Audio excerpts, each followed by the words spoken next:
One of the more noteworthy features of the Pacific War was the multinational aspect to it all. In quite a few engagements, the Allied forces were truly allied. American, British, Dutch, Australian, New Zealander. All of those fleets would mix and match where needed. From the doomed East Indies campaign to the battles off Guadalcanal. This kind of cooperation wasn't new, of course, but it was still quite important. Not least for building ties between the Allied powers as they fought the Japanese. With one of the more interesting cases of this being USS Saratoga. She would find herself on both sides of the aircraft carrier shortage. In the Solomons, where she would be joined by HMS Victorious to beef up the battered American fleet. And then later on in the Indian Ocean, where she would do much the same as Victorious, but in reverse. Provide assistance to the Royal Navy as they built up their forces in the area. In the process, Saratoga would serve alongside 2 different British carriers, and in the Indian Ocean, other ships as well.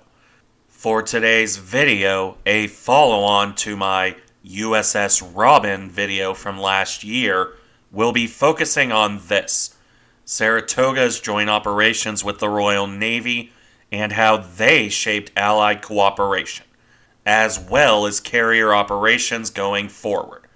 As such, this video will be split into 2 sections, one covering the time with Victorious and the other the duty with Illustrious, starting in this case with Vicky. For a short background before we move on, why was Victorious in the Pacific in the first place? The answer to that question is actually pretty simple. In late 1942, the United States Navy was at a decidedly low point in its fortunes. Over the course of that year, they had lost 4 of the pre-war carrier fleet. Lexington at Coral Sea, soon followed by Yorktown at Midway. Then Hornet and Wasp were sunk in the meat grinder of Guadalcanal. At this point, that left them down to 3 out of the original 7. Enterprise, Ranger, and Saratoga. Of the 3, Ranger was deemed unfit for service against Japan. Even at the darkest moments, the Navy never seriously considered sending her into the Pacific. Ranger was simply too lightly built. Enterprise, meanwhile, had been battered and bruised.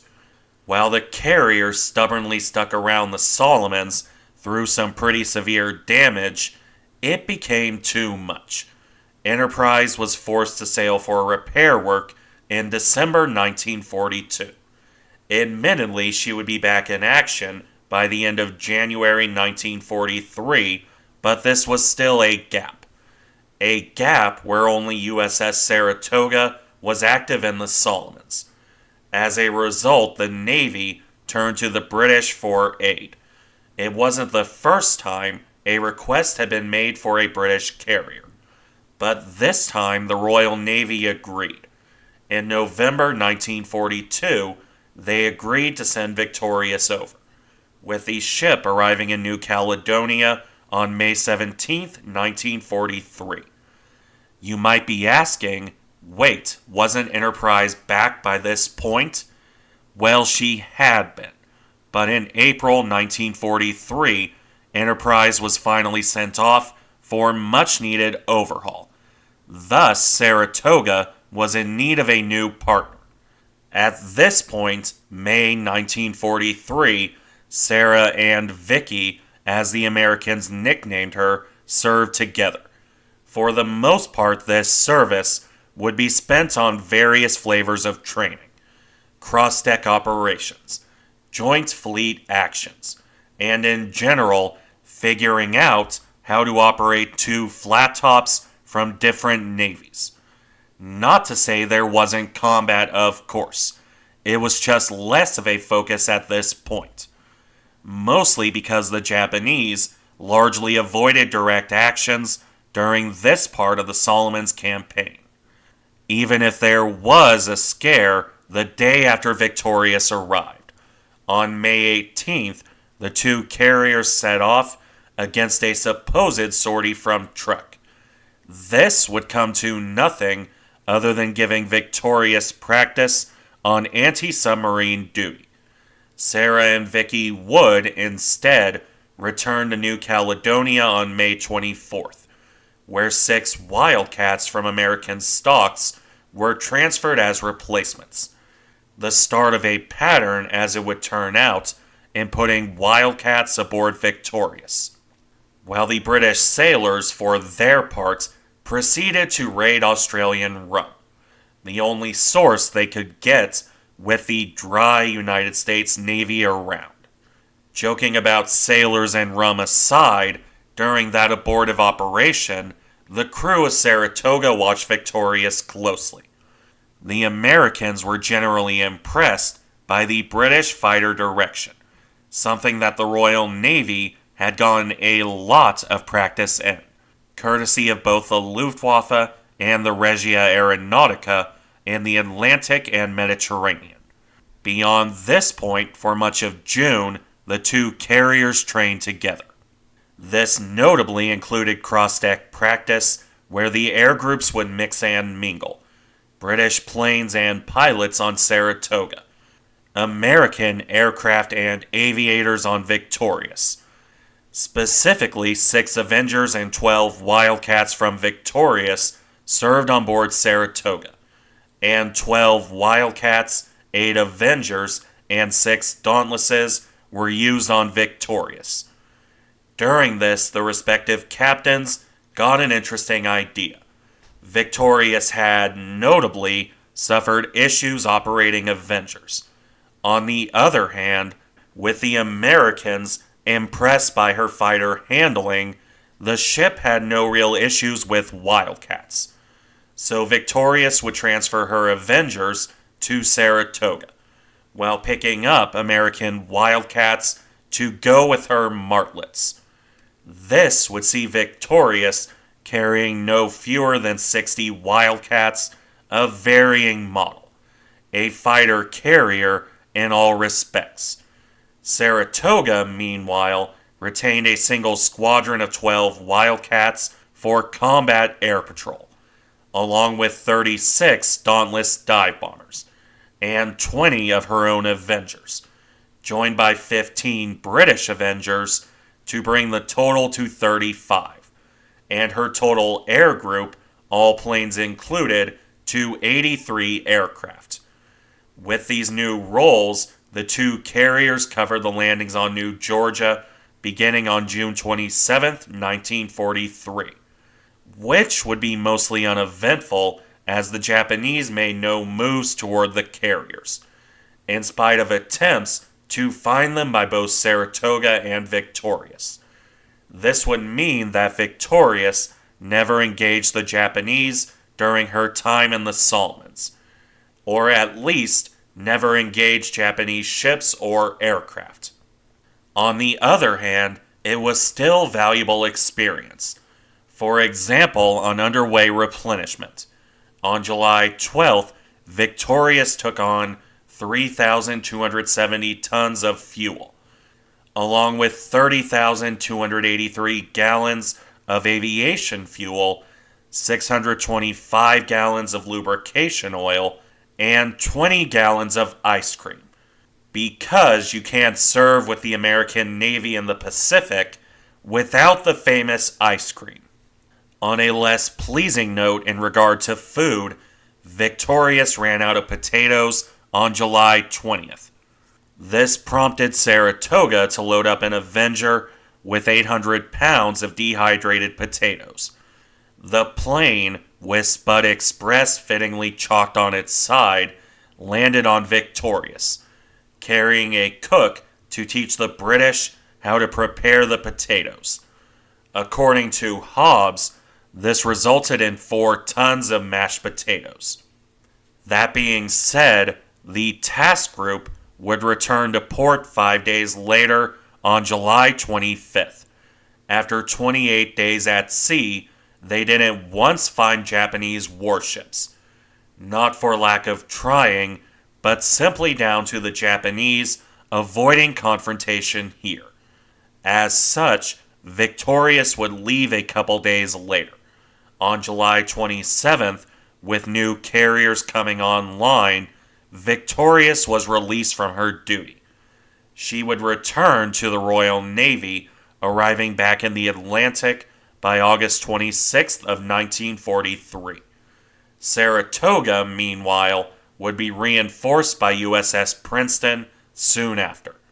This brought an end to her first stint with a British aircraft carrier, but most certainly not the last.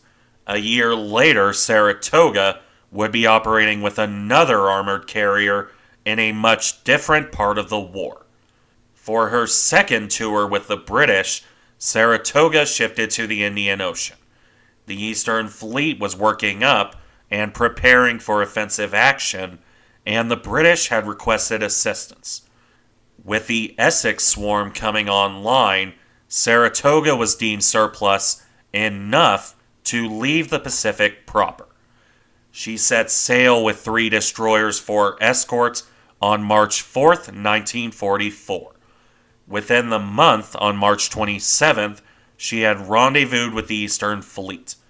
And at the end of the month, March 31st, Saratoga pulled into dock at Ceylon. For the first couple weeks of this tour, it was much the same as it had been with Victorious. Saratoga trained with the carrier HMS Illustrious to prepare for joint operation. For Sarah and her crew, this would have been familiar. Less so for Illustrious, barring any of Victorious's crew transferring to the older sister.